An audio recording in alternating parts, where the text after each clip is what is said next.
नमस्कार, आवाज समाचार में आपका स्वागत है। मैं हूं मनोज श्रीवास्तव। सबसे पहले आप सभी दर्शकों का बहुत बहुत धन्यवाद सीएनबीसी आवाज को नंबर 1 बनाने के लिए। शुरुआत करते हैं हेडलाइंस के साथ। सीएनबीसी आवाज है बाजार का बादशाह, जिसे आपने बनाया है अपनी नंबर 1 चॉइस। मार्केट की सबसे दमदार आवाज सीएनबीसी आवाज, देश का सबसे भरोसेमंद हिंदी बिजनेस न्यूज चैनल। हम हैं देश की बुलंद आवाज। 52.4% के साथ सीएनबीसी आवाज है देश का number 1 Hindi business channel. Market आज के दौरान आवाज का मार्केट शेयर 57.3%, मेगा सिटीज में भी 67.7% मार्केट शेयर के साथ आवाज का डंका। प्यार और भरोसे के लिए आप दर्शकों का बहुत बहुत शुक्रिया। सेंसेक्स निफ्टी की रिकॉर्ड क्लोजिंग। निफ्टी पहली बार 22,500 के पार बंद। एचडीएफसी बैंक ने भरा बाजार में जोश। आईटी, बैंकिंग, ऑटो शेयरों में खरीदारी। फार्मा मेटल इंडेक्स बढ़त पर बंद। बुलियन में बुल रन। एमसीएक्स पर 70,200 के पार निकला सोने का अप्रैल वायदा। 79,600 पार निकली चांदी। कॉमिक्स पर भी सोना $2,300 के पार। चुनावी गर्मी के बीच कांग्रेस में भागम भाग जारी। बॉक्सर विजेंद्र के बाद अब गौरव वल्लभ ने छोड़ी पार्टी, बीजेपी में हुए शामिल। संजय निरुपम भी कांग्रेस से बाहर। लोकसभा चुनाव के दूसरे चरण के लिए नामांकन का आज आखिरी दिन। उत्तर से दक्षिण भारत तक कई दिग्गजों ने भरा पर्चा। पूर्णिया सीट पर पप्पू यादव और मथुरा से हेमा मालिनी का नामांकन। पीएम मोदी की अगुवाई में बिहार में एनडीए के चुनाव प्रचार का शंखनाद। जमुई में दोहराया 400 पार का नारा। इधर मथुरा में गरजे सीएम योगी।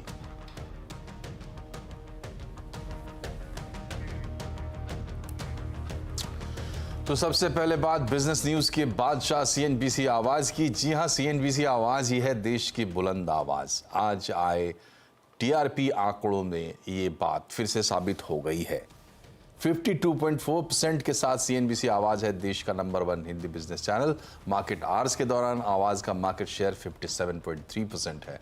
बात करें मेगा सिटीज की तो यहां 60.7% के मार्केट शेयर के साथ आवाज का डंका बज रहा है। प्यार और भरोसे के लिए दर्शकों का बहुत बहुत शुक्रिया। यह आपके बिना नहीं हो सकता था। आवाज को नंबर 1 बनने में किस तरह आवाज की पूरी टीम ने मेहनत की है और किस तरह से आप दर्शकों ने दिया हमारा साथ, इस पर सीएनबीसी आवाज के मैनेजिंग एडिटर अनुज सिंघल से बात की हमारे सहयोगी सुमित मेहरोत्रा ने। अनुज, नंबर्स की बात है, भरोसा तो हमेशा से ही है और आंकड़े थोड़े से फेरबदल में जरूर आए हैं, लेकिन नंबर 1 पायदान वापस हासिल हुआ। सुमित, देखिए, जो सबसे इम्पोर्टेंट चीज़ आपने कही, नंबर्स आते जाते रहते हैं, भरोसे की बात। हम हैं देश का सबसे भरोसेमंद बिजनेस चैनल। आई थिंक इसमें किसी को कोई डाउट नहीं होना चाहिए। और मैं तो पिछले 6 महीने में इतना ट्रैवल किया अक्रॉस इंडिया, और जो मुझे फीडबैक मिला है, जो मुझे प्यार मिला है दर्शकों से, जो एक सुबह सुबह उठकर जो सुबह 7 बजे से सीएनबीसी आवाज़ लोगों के यहाँ चलता है, और जो एक ट्रस्ट फैक्टर होता है, ब्लाइंडली जो एक ट्रस्ट फैक्टर, आज की डेट में एक ब्लाइंड ट्रस्ट फैक्टर जो है सीएनबीसी आवाज़ पर, ये रेटिंग्स वही रिफ्लेक्ट कर रही हैं। और जैसा मैंने पहले भी कहा था, जब ये रेटिंग्स आई थी तब मैंने ये बात की थी कि अब हम नंबर 1 है across India, across cities, across time band. अब हम नंबर 1 है। मेगा सिटीज़ में तो हम काफ़ी टाइम से नंबर 1 थे, अक्रॉस इंडिया और पूरे टाइम बैंड्स में। और अब एक चीज़ मैं आपको बता दूँ ये बाग का ऑफिशियल डेटा है। बाग का ये ऑफिशियल डेटा है और इसमें कोई काट छांट नहीं है, कोई कुछ नहीं है। ऑफिशियल नंबर है ये। हम नंबर 1 हैं और अक्रॉस द टाइम बैंड्स, और सारे के सारे जो इंपॉर्टेंट टाइम बैंड्स हैं उसमें भी हम नंबर 1 हैं। अक्रॉस मार्केट ओपनिंग, चाहे 8 से 9 बजे का टाइम हो, 7 से 8 का टाइम हो, 2 से 3 का टाइम हो, जो प्राइम बैंड्स हैं उसमें भी हम नंबर 1 हैं। तो दर्शकों का बहुत बहुत शुक्रिया। और एक चीज़ मैं कहूँगा कि अब हम ना, हमारा जो एक प्रण है कि यहाँ से क्रेडिबिलिटी को बना के रखना है। देखिए, नंबर्स जैसे कहते हैं ना, आपको अपना काम करना है, बाकी का भगवान के ऊपर छोड़ दीजिए, कर्म करते रहिए। हम अपना बस काम करेंगे। और बाकी नंबर्स, आप लोगों का प्यार रहा तो नंबर्स ना सिर्फ ये रहेंगे बल्कि इससे भी आगे नंबर बढ़ेंगे हमारे, ठीक है। तो इसके लिए आप सबका एक बार फिर से बहुत बहुत शुक्रिया। आप सभी दर्शकों का, सबसे ऊपर आप हैं, आप सबका बहुत बहुत शुक्रिया। हमारा पैनल जिसने हमारी इतनी मदद की, और हमारे बाकी गेस्ट, कॉर्पोरेट गेस्ट जो हमारे चैनल पर रहे, आप सबका बहुत बहुत शुक्रिया। और जो कैमरा के आगे, कैमरा के पीछे सब लोग जो इस चैनल को नंबर 1 बनाने में लगे हुए हैं, आप सभी का एक बार बहुत बहुत शुक्रिया। और अब बात करेंगे बाजार की। आज बाजार में उतार चढ़ाव के बीच सेंसेक्स निफ्टी की रिकॉर्ड क्लोजिंग हुई है। निफ्टी पहली बार 22,500 के पार बंद हुआ है। सेंसेक्स 351 अंक चढ़कर 74,228 पर बंद हुआ। निफ्टी 80 अंक चढ़कर 22,515 पर बंद हुआ है। मार्केट का हाल समझते हैं सुमित मेहरोत्रा से। बताइए सुमित, आज की हाईलाइट्स क्या रही? देखिए, आज भारतीय बाजारों में उतार चढ़ाव तो जरूर देखने को मिला, लेकिन एक बढ़िया रफ्तार बनी रही आज पूरे दिन बैंक्स की, खासतौर से निफ्टी बैंक जो कि एक अच्छी तेजी के अंदर रहा। और निफ्टी बैंक में भी पूरा दारोमदार रहा। एचडीएफसी बैंक और बाकी बैंक्स पे, एचडीएफसी बैंक के Q4 अपडेट आए, ब्रोकरेज हाउसेस के व्यूज आए, और उसके बाद एक अच्छी तेजी देखने को मिली। निफ्टी पहली बार 22,500 के पार आज पहुंचा भी और बंद भी होता हुआ दिखाई पड़ा, और 350 अंकों के आसपास तेजी सेंसेक्स में बनते हुए दिखाई पड़ी। एचडीएफसी बैंक ने सपोर्ट किया निफ्टी बैंक को। ब्रॉडर मार्केट्स में खरीदारी थी, mid cap small cap supportive थे। आईटी, बैंकिंग, ऑटो, ये कुछ और स्टॉक सेक्टर थे जो कि अच्छी तेजी के साथ मार्केट में सपोर्ट कर रहे थे। लेकिन ओवरऑल एक बढ़िया दिन, जबकि मार्केट्स के अंदर खरीदारी थी और रिकॉर्ड स्तरों पर जाके मार्केट्स पहुंचते हुए दिखाई पड़े। शुक्रिया सुमित। और बाजार में उतार चढ़ाव पर व्हाइट ओक कैपिटल मैनेजमेंट के सीईओ आशीष सोमैया का कहना है कि आने वाले समय में निवेशक आईटी में एक्सपोजर बढ़ा सकते हैं। उन्होंने आगे कहा कि वे सरकारी बैंकों की कंपनियों पर और बुलिश हैं। हम लोगों का जो व्यू है वो किस तरीके से जाहिर होता है कि भाई कंसिस्टेंटली हम लोग आईटी में कम से कम इक्वल वेट, बेंचमार्क के आसपास इक्वल वेट या थोड़ा उसके आगे। और दूसरा है क्वालिटेटिव डिफरेंस, क्योंकि हमारे पोर्टफोलियोज में अगर आप देखेंगे तो आईटी एक्सपोजर तो है, कंसिस्टेंटली धीमे धीमे सबको ऐड करना चाहिए actually speaking, that is our view. लेकिन ये बात मैं कह दूं कि भाई पिछले 3-6 महीने से तो इस तरीके का मटेरियलाइज नहीं हुआ है, बट ऐसा बिलीफ है कि मौका बनेगा इस साल और आगे जाकर के आउट परफॉर्मेंस देखने को मिलेगा। जनरली स्पीकिंग हम लोगों का रुख पीएसयू बैंक्स में स्टेट बैंक के ऊपर रहा है, और ओवरऑल अगर आप देखें तो पब्लिक सेक्टर एंटरप्राइजेज में लंबे अरसे में अगर आप देखेंगे तो हम लोग सिलेक्टिव रहे हैं, बॉटम अप रहे हैं। और अगर आप पीएसयू बैंक्स की तरफ देखें तो काफी आगे जाकर के जो भी ultimately private sector capex pickup होने की आशा है, उम्मीद है, क्रेडिट साइकिल बरकरार रहने की और स्पीड पकड़ने की उम्मीद है। और सोने चांदी के दाम रिकॉर्ड स्तरों पर पहुंच गए। एमसीएक्स पर सोना 70,000 तो चांदी 79,600 के पार निकल गया है। क्या कारण है, कहां तक बढ़ सकते हैं दाम, बता रही हमारी सहयोगी Manisha Gupta. All time highs और जिस तरह की तेजी यहाँ पर देखने को मिली है ना, इससे पहले कभी देखने को नहीं मिली। पता है, मार्केट में लोग ये बात कर रहे हैं कि गोल्ड हम एक वेल्थ के तौर पे देखते हैं, एक ऑल्टरनेट वर्ल्ड करेंसी के तौर पर देखते हैं, और जिस तरह से $50-60 की तेजी रोज सोने में लग रही है, और आज एक्चुअली 8वां ऐसा दिन है जब हमने यहाँ पर ऑल टाइम हाईज बनते हुए सोने में देखे हैं। तो थोड़ा सा असमंजस में बाजार यहाँ पर जरूर है, क्योंकि इन लेवल्स पे एब्सोल्युटली ग्लोबल सेंट्रल बैंक्स खरीद रहे हैं, ETF में नेट इनफ्लोज हैं, शॉर्ट कवरिंग्स भी यहाँ पर होते हुए नजर आई हैं, और पेपर गोल्ड में खरीदारी बहुत ज्यादा है। फिजिकल गोल्ड की जहां तक बात है, बहुत ज्यादा बायर्स एज ऑफ नाउ नहीं ले रहे हैं, लेकिन लोग बेचने भी नहीं आ रहे हैं, क्योंकि उनको लगता है कि यहां से और तेजी सोने में देखने को मिल पाएगी। अगर ग्लोबल सेंट्रल बैंक्स की बात की जाए तो उनके टारगेट्स ऑफ कोर्स $2300 के थे, हमने $2320 ऑलरेडी आता हुआ देखा है, तो उन्होंने भी अपने टारगेट्स यहां से बढ़ाए हैं। तो $2400, $2500, $2700 पर आउंस तक के भी लेवल्स यहां पर उनकी बात की जा रही है। और बाजार को ओवरऑल ऐसा लगता है कि 2024 और 2025 ये दोनों साल सोने के लिए काफी अच्छे रहेंगे। जो एक बड़ी मुनाफा वसूली आएगी वो 2025 के अंत तक यहां पर आएगी। ये तो बात हुई सोने की। और जहां तक चांदी की बात है, अंतर्राष्ट्रीय बाजारों में भाव $27 पर हैं, जो कि 26 महीने का हाइज है, लेकिन भारतीय बाजारों में चांदी के प्राइसेस भी ऑल टाइम हाइज पे हैं, ऑलमोस्ट 80,000 रुपए प्रति किलो।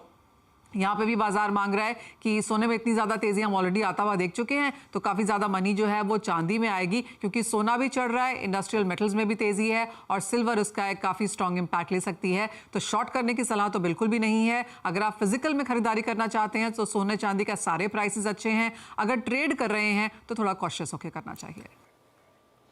और अब बात चुनावी महासंग्राम की।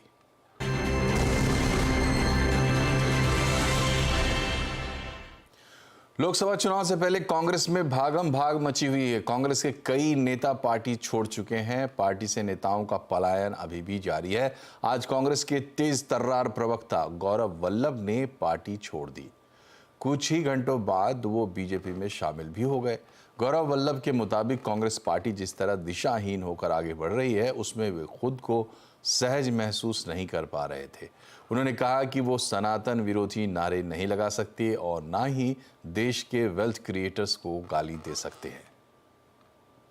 सनातन को कांग्रेस के नेता, कांग्रेस के अलायंस के नेता गाली देते हैं और आप चुप रहते हैं, तो ये मौन स्वीकृति नहीं है तो क्या है? जो वेल्थ जनरेटर्स है उनको सुबह से शाम गाली देकर देश आगे नहीं बढ़ सकता। उनका देश के विकास में कंट्रीब्यूशन होता है। तीसरा मुद्दा जो मैंने अपने पत्र में लिखा कि राम मंदिर का न्योता मिला और न्योता मिलने के बाद आप वापस लिखते हो कि हम नहीं जाएंगे। What is this? अरे 2 महीने से ज़्यादा हो गए प्राण प्रतिष्ठा को। आपने पहले कहा कि साहब हम इसलिए नहीं जा रहे क्योंकि वो इवेंट है। अरे 2 महीने में तो इवेंट कोई नहीं था, क्यों नहीं जाते आप? महाराष्ट्र कांग्रेस में भी उठापटक मची हुई है। महाराष्ट्र में सीट बंटवारे में नाराज चल रहे कांग्रेस के संजय निरुपम ने इस्तीफा दे दिया। कांग्रेस ने पार्टी विरोधी बयानबाजी के लिए संजय निरुपम को 6 साल के लिए बाहर कर दिया है। निरुपम का कहना है कि उन्होंने कांग्रेस से खुद इस्तीफा दिया है। उसके बाद पार्टी ने उन्हें सस्पेंड करने का फैसला किया। तो जो 5 पावर सेंटर है उसमें सबसे पहले तो परमादरणीय सोनिया गांधी जी का एक पावर सेंटर है, उनके आसपास के लोग हैं। दूसरे आदरणीय राहुल गांधी जी का भी एक अपना पावर सेंटर है, उनके आसपास भी एक कोटरी है जो अपनी दुकान चलाता रहता है। फिर बहन जी की भी एक अपनी कोटरी है, वो अपने ढंग से एक्सर्ट करती रहती हैं, अपना पावर एक्सर्ट करती रहती हैं। अध्यक्ष महोदय हैं, उनका भी एक पावर सेंटर बन गया है। उनके आसपास जो लोग हैं वहाँ तो ऐसे ऐसे लोग हैं जिनके पास कोई राजनीतिक अनुभव नहीं, कोई राजनीतिक आधार नहीं, अचानक उनके साथ जुड़ के वो हाईकमान बन गए हैं और इस तरह की बातें करते, इस तरह की भाषा का इस्तेमाल करते जो मैं आपके सामने यहाँ प्रस्तुत नहीं कर सकता। और आखिरी एक जो पावर सेंटर है जनरल सेक्रेटरी ऑर्गेनाइजेशन का वेणुगोपाल जी का, वो भी एक पावर सेंटर बना हुआ है भाई। वो भी अपने ढंग से अपनी राजनीति करते रहते हैं। कांग्रेस पार्टी में जो ये टकराव चल रहा है लॉबियों का, उसकी वजह से कांग्रेस के बाकी राज्यों में बैठे जो लीडरशिप है, जो मेरिटोरियस लोग हैं, जो योग्य लोग हैं, उन लोगों का कष्ट बढ़ता चला जा रहा है। कांग्रेस में चुनाव से पहले क्यों मची है भगदड़? आज चुनाव अड्डा में इसी पर होगी बड़ी चर्चा। शाम 7:57 पर बिहार में कांग्रेस नेता पप्पू यादव ने पूर्णिया सीट से निर्दलीय उम्मीदवार के तौर पर नामांकन दाखिल करके महागठबंधन की टेंशन बढ़ा दी है। नामांकन से पहले उन्होंने अपने माता पिता का आशीर्वाद लिया और मंदिर में पूजा की। हाल ही में पप्पू यादव ने अपनी पार्टी का विलय कांग्रेस में किया था, लेकिन सीट बंटवारे से पहले ही आरजेडी ने बीमा भारती को पूर्णिया से टिकट दे दिया। बीमा भारती ने पूर्णिया से नामांकन भी भर दिया है। पप्पू यादव की लाख कोशिश के बाद भी आरजेडी ने ये सीट नहीं छोड़ी और इसके बाद अब पप्पू यादव निर्दलीय चुनाव मैदान में उतर गए हैं। उन्होंने कहा कि वो पूर्णिया के विकास के लिए काम करेंगे। मैं चुनाव जीतना मेरे लिए मैटर नहीं है, मेरे लिए मैटर है इस देश के जनता का विश्वास जीतना। और मैंने बिहार का आशीर्वाद जीता है और ये आशीर्वाद मैं बरकरार रखूंगा। और कांग्रेस परिवार का मैंने आशीर्वाद जीता है। कांग्रेस परिवार मेरे साथ है और मैं कांग्रेस परिवार के आजीवन साथ रहूंगा और इस देश की जनता की सेवा करूंगा। पूर्णिया, सीमांचल, कोसी को दुनिया का नंबर 1 बनाऊंगा। केसी वेणुगोपाल ने केरल के आलपुझा से नामांकन दाखिल किया है। उनके साथ पार्टी के वरिष्ठ नेता भी मौजूद थे। केसी वेणुगोपाल पहले से ही राजस्थान से राज्यसभा सांसद हैं, मगर फिर भी कांग्रेस ने वेणुगोपाल को लोकसभा चुनाव में उतारने का निर्णय लिया है। असल में केरल के आलपुझा से 2009 से 2019 तक लगातार केसी वेणुगोपाल ने जीत दर्ज की है। इस सीट से 2019 का चुनाव नहीं लड़ा था। उसके बाद कांग्रेस के हाथ से ये सीट फिसल गई थी। प्रधानमंत्री नरेंद्र मोदी ने आज बिहार में चुनाव प्रचार का शंखनाद किया। जमुई में पीएम मोदी 400 पार का नारा दोहराते हुए चुनावी हुंकार उन्होंने भरी। इस दौरान पीएम मोदी ने कहा कि 10 साल का काम सिर्फ ट्रेलर था, अभी बहुत कुछ करना बाकी है। रेलवे में भर्ती के नाम पर जो लोग गरीब युवाओं से जमीन लिखवा लें, वो बिहार के युवाओं का कभी भला नहीं कर सकते। रेल मंत्री हमारे नीतीश बाबू भी थे, आज तक कोई शिकायत नहीं आई नीतीश बाबू के खिलाफ। मैं कहता हूं, भ्रष्टाचार हटाओ। मोदी कहता है भ्रष्टाचार हटाओ, वो कहते हैं भ्रष्टाचारी बचाओ। आप मुझे बताइए, भ्रष्टाचार हटना चाहिए कि नहीं हटना चाहिए? इस देश से भ्रष्टाचार जाना चाहिए कि नहीं जाना चाहिए? हर स्तर पर से भ्रष्टाचार जाना चाहिए कि नहीं जाना चाहिए? जिन्होंने लूटा है उन्होंने लौटाना पड़ेगा कि नहीं पड़ेगा? केंद्रीय मंत्री राजीव चंद्रशेखर ने केरल के तिरुवनंतपुरम लोकसभा सीट से नामांकन दाखिल किया है। उन्होंने रोड शो भी किया। राजीव चंद्रशेखर के साथ विदेश मंत्री एस जयशंकर भी मौजूद रहे। राजीव चंद्रशेखर को भाजपा ने तिरुवनंतपुरम से टिकट दिया है। चंद्रशेखर का मुकाबला कांग्रेस के शशि थरूर और सीपीआई के पनियन रविंद्रन से है। शशि थरूर ने कल ही अपना नामांकन दाखिल किया है। 2009 से लगातार तिरुवनंतपुरम लोकसभा सीट पर शशि थरूर जीत दर्ज कर रहे हैं। इधर बंगलुरु दक्षिण सीट से तेजस्वी सूर्या ने भी अपना पर्चा भरा है। नामांकन से पहले तेजस्वी सूर्या के समर्थकों ने जमकर जश्न मनाया। मंडी लोकसभा सीट से बीजेपी उम्मीदवार कंगना रनौत प्रचार के दौरान पूरे मूड में नजर आई। पीएम मोदी की तारीफ करते हुए कंगना ने कहा कि प्रधानमंत्री मोदी ने हमें अखंड भारत दिया है। उन्होंने हमें सांस्कृतिक धरोहर से अवगत कराया है। चाहे निजाम हो, चाहे अंग्रेज हो, चाहे पाकिस्तान हो, चाहे हैदराबाद हो, उन्होंने किसी के भी आगे अपने घुटने नहीं टेके और उन्होंने हमें ये अखंड भारत दिया है जो आज हमें इस तरह से प्राप्त हुआ है। उन्होंने देश के टुकड़े नहीं होने दिए। वो सम्मान उन्होंने सरदार वल्लभ भाई पटेल को भी दिया। आज दुनिया कहां से कहां पहुंच रही है, न्यूटन से लेके न्यूक्लियर एटॉमिक एनर्जी से लेकर हर जगह जो है हमारी गीता से, हमारे उपनिषदों से, हमारे वेदों से प्रेरित होकर दुनिया कहां से कहां पहुंच गई, उसी भारत को भटकाया जा रहा है। मथुरा लोकसभा सीट से बीजेपी की मौजूदा सांसद हेमा मालिनी ने अपना नामांकन भर दिया है। हेमा मालिनी के नामांकन के दौरान उनके बड़े भाई आर.के. चक्रवर्ती और समधी विपिन बोहरा भी मौजूद रहे। इसके अलावा राज्यसभा सांसद तेजवीर सिंह, कैबिनेट मंत्री स्वतंत्र देव, विधायक राजेश चौधरी और पूरन प्रकाश भी हेमा मालिनी के साथ मौजूद रहे। हेमा मालिनी ने तीसरी बार मथुरा सीट से नामांकन भरा है। वो 2014 से लगातार इसी सीट से बीजेपी की सांसद हैं। इधर हेमा मालिनी को लेकर अपने एक बयान से कांग्रेस सांसद रणदीप सुरजेवाला निशाने पर आ गए हैं। पूरी बीजेपी उन पर हमलावर है। वहीं हंगामा मचने के बाद रणदीप सुरजेवाला ने सफाई भी दी है। सुनिए क्या है उनका बयान।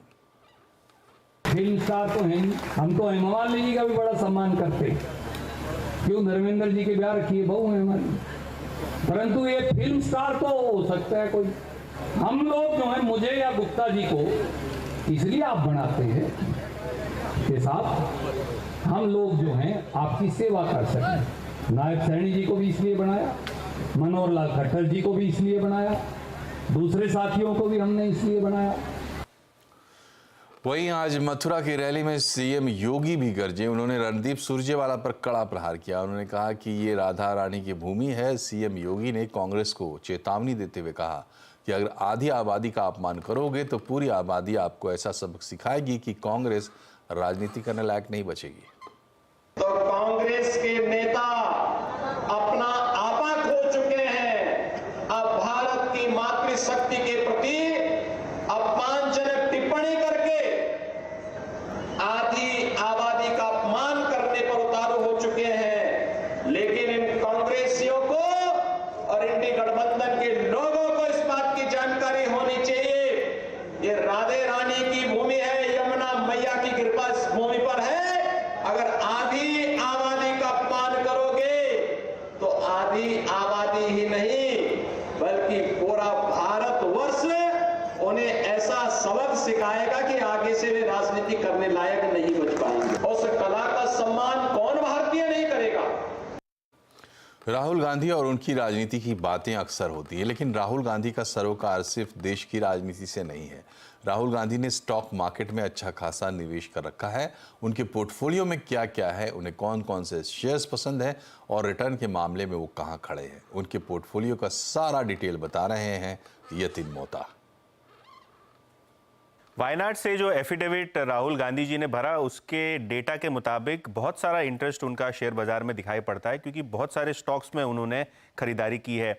ऑब्वियसली अगर हम उनके एफिडेविट से देखें तो बहुत सारे चीज़ें निकलती हैं, और रिटर्न्स की बात करें तो राहुल ने जो है रैली मिस कर दी ऐसा लग रहा है। क्यों लग रहा है? क्योंकि इनका जो पोर्टफोलियो है, अगर अज्यूम करें सारे के सारे स्टॉक्स एक साल के लिए होल्ड किए थे तो 28% का केवल रिटर्न जनरेट हुआ, जबकि निफ्टी में 30% और mid cap and small cap indices में लगभग 65 से 80% तक का रिटर्न आपको आता हुआ नजर पड़ा। ऑब्वियसली क्योंकि बहुत सारे डिफेंसिव स्टॉक्स पोर्टफोलियो में, निफ्टी स्टॉक्स पोर्टफोलियो में है, 75% इनका निवेश जो है निफ्टी 50 कंपनीज में से है, और इनके पोर्टफोलियो में 11 निफ्टी के टॉप नॉच कंपनीज दिखाई पड़ती हैं। अगर हम पोर्टफोलियो की बात करें तो ईयर टू डेट अप्रैल महीने तक इनका जो रिटर्न है पोर्टफोलियो का वो लगभग 2% नेगेटिव है। अगर हम पोर्टफोलियो का ब्रेकअप देखें तो डायरेक्ट इन्वेस्टमेंट जो इन्होंने किया है शेयर्स और स्टॉक्स में वो लगभग 4.5 करोड़ रुपए का है, और कुल निवेश इंक्लूडिंग म्यूचुअल फंड्स लगभग 8.25 करोड़ रुपए के आसपास का दिखाई पड़ता है। देखते हैं राहुल गांधी जी के फेवरेट स्टॉक्स और top 10 holdings. Pidilite, Asian paints, Nestle जैसे एफएमसीजी स्टॉक्स में इनका निवेश है। इसके अलावा बहुत सारे स्टॉक्स जैसे HUL, ICICI bank, frontline companies, Divi's laboratories और LTI माइंडट्री जैसे काउंटर्स में भी इन्होंने अपने पैसे लगाए हैं। अगर हम बात करें अदानीज और अंबानीज की, जो राहुल गांधी जी का फेवरेट टॉपिक है, एक भी शेयर उनका ना रिलायंस ग्रुप का है, ना एक शेयर वो अदानी ग्रुप का होल्ड करते हैं, और सबसे इंटरेस्टिंग बात, किसी भी टाइप के PSU शेयर्स में राहुल गांधी का निवेश नहीं दिखाई पड़ता है। इसके अलावा अगर हम कैश बैलेंस की बात करें तो लगभग 26 लाख रुपए बैंक में है, और जो पोस्टल सेविंग्स हैं और PPF अकाउंट्स हैं इनमें लगभग 61.5 लाख रुपए राहुल गांधी जी के खाते में दिखाई पड़ते हैं। कांग्रेस की पूर्व अध्यक्ष सोनिया गांधी ने आज राज्यसभा सांसद के तौर पर शपथ ली। सोनिया गांधी समेत 14 राज्यसभा सांसदों ने आज शपथ लिए हैं। अश्विनी वैष्णव ने भी ओडिशा के राज्यसभा सांसद के तौर पर शपथ ली। राज्यसभा के सभापति और उपराष्ट्रपति जगदीप धनखड़ ने सभी सांसदों को शपथ दिलाई। आज शपथ ग्रहण के दौरान राहुल गांधी, प्रियंका गांधी वाड्रा, रॉबर्ट वाड्रा और केंद्रीय मंत्री पीयूष गोयल मौजूद थे। स्मार्ट सिटी मिशन के तहत मुंबईकर को एक सौगात मिली है। कल्याण में शहर का सबसे बड़ा सेंट्रल पार्क खुला है। 13 फरवरी को CM एकनाथ शिंदे ने इसका उद्घाटन किया था, जिसके बाद से इसकी चर्चा हर जगह हो रही है। क्या खास है इसमें, दिखा रही है हमारी संवाददाता शालू प्रिया। मुंबई के बारे में कहा जाता है कि एक ऐसा शहर है जो कभी थमता नहीं है, रुकता नहीं है, लेकिन इसी गगनचुंबी इमारतों के बीच में, इस चकाचौंध भरी लाइफ में एक ऐसी जगह भी है जहां हम और आप जैसे लोग सुकून के 2 पल बिता सकते हैं, ताज़ी और ठंडी हवा ले सकते हैं और सैर सपाटे का आनंद भी उठा सकते हैं। मैं बात कर रही हूं कल्याण सेंट्रल पार्क के बारे में, जो मुंबई का दूसरा और सबसे बड़ा सेंट्रल पार्क है। तो चलिए आज जानने की कोशिश करेंगे कि इस पार्क में लोगों के लिए इतना खास क्या है।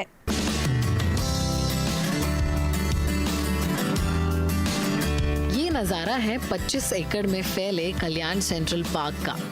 पार्क को बनाया है SKDCL यानी smart Kalyan Dombivli development corporation limited ने, और इसके रखरखाव का जिम्मा है KDMC यानी कल्याण डोंबिवली म्युनिसिपल कॉरपोरेशन का। टिकट की बात करें तो अलग अलग कैटेगरी और एंट्री के लिए 10 रुपए से लेकर 5,000 रुपए तक प्राइसिंग तय की गई है। इसमें बहुत सारी भारतीय प्रजाति के पेड़ पौधे लगे हुए हैं और 25 एकड़ में फैला हुआ ये गार्डन, यहाँ पे ग्रीनरी एरिया है, बैंक्वेट हॉल है जहाँ पे वो विश्राम ले सके लोग, और उनको घूमने के लिए कहीं पे भी दिक्कत न हो। रात को आप देखोगे 5 से 9 बजे तक का जो खुला हुआ टाइम है, उसमें अगर वो जो लाइटनिंग सिस्टम है और जो वॉल पे हम स्क्रीनिंग करते हैं, उस स्क्रीनिंग का अगर कोई उन्होंने देख लिया तो उसकी ब्यूटी अलग ही दिखती है। नेचर लवर्स के लिए ये एक परफेक्ट स्पॉट है। सेरगाह, आर्टिफिशियल झील, जॉगिंग ट्रैक, साइकिलिंग ट्रैक से लेकर एम्फी थिएटर तक आपको पार्क में मिल जाएगा। ओल्ड एज पीपल है उनके लिए ना वॉकिंग के लिए अच्छा है, बिकॉज आजकल पॉल्यूशन इतना ज़्यादा है, तो ऐसे गार्डन एक तो बहुत कम है कल्याण में। एंड ये जो इनिशिएटिव लिया है गवर्नमेंट ने बहुत अच्छा है। इवन चिल्ड्रन जो आजकल ना पार्क से थोड़ा दूर जाते हैं, ज़्यादातर मोबाइल पे रहते हैं, तो उनके लिए भी एक बेटर ऑप्शन है ये। साथ ही पार्क वाल्धुनी नदी के करीब है, जिसके दायरे में रिटेंशन वॉल बनाया गया है जो वाटर लॉगिंग से सुरक्षित रखता है। वहीं बच्चों के लिए प्लेइंग एरिया के साथ bike spring rider, twisty climber, jungle gym काया जैसे कई मजेदार झूले भी हैं। यहाँ पे मुझे आके बहुत अच्छा लग रहा है। मैंने यहाँ पे कुछ खेला, ब्लैक होल खेला, झूला कुछ देखा, सीसॉ देखा। यहाँ पे वहाँ पे जाके कुछ किए, स्पोर्ट्स एक्टिविटी की यहाँ पे। बच्चों और महिलाओं के अलावा यहाँ का इंफ्रास्ट्रक्चर बुजुर्गों और दिव्यांगों को ध्यान में रखते हुए बनाया है। पार्क में शाम के समय होने वाला वाटर शो और स्क्रीन वॉल प्रोजेक्शन यहाँ आकर्षण का केंद्र है। रंग बिरंगी लाइट्स और म्यूजिक से सजा ये शो देखते ही बनता है। रात की लाइटिंग यहाँ की खूबसूरती को चार चांद लगा देती है। तो अगली बार आप मुंबई में हो या मुंबई आने की सोच रहे हो तो एक बार कल्याण सेंट्रल पार्क जरूर विजिट करें। शालू प्रिया, CNBC आवाज। इसी के साथ बुलेटिन में फिलहाल इतना ही। लेकिन खबरों पर अपडेट रहिए और जुड़े रहिए CNBC आवाज से 24 घंटे हमारे सोशल मीडिया हैंडल्स के जरिए। नमस्कार।